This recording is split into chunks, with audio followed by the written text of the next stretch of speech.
Hello everyone, welcome back to our channel. ఈ వీడియోలో cauliflower 65 prepare చేసుకుందాం. ఈ 65 రసం, సాంబార్, పప్పులోకి సైడ్ డిష్గా సూపర్గా ఉంటుంది. ఒకసారి ట్రై చేయండి.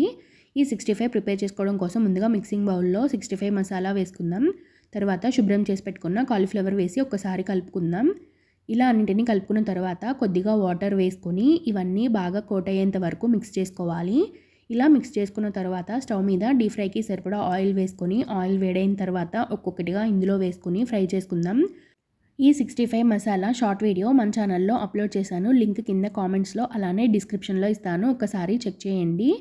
ఇలా స్టవ్ని లో ఫ్లేమ్లో పెట్టుకొని అన్నింటినీ ఫ్రై చేసుకున్న తర్వాత లాస్ట్గా ఫ్రై చేసుకునే వాటిలో కొద్దిగా కరివేపాకు, పచ్చిమిర్చి కూడా వేసి ఫ్రై చేసుకుందాం. ఇలా పచ్చిమిర్చి, కరివేపాకు వేసి ఫ్రై చేసుకోవడం వల్ల మంచి ఫ్లేవర్ వస్తుంది 65కి. ఫైనల్గా అన్నీ ఫ్రై అయిపోయాయి. వీటిని ప్లేట్లోకి సర్వ్ చేసుకుందాం. Simple and tasty cauliflower 65 ready అయిపోయింది. ఒకసారి ట్రై చేసి ఎలా ఉందో కామెంట్స్లో చెప్పండి ఫ్రెండ్స్. Thanks for watching.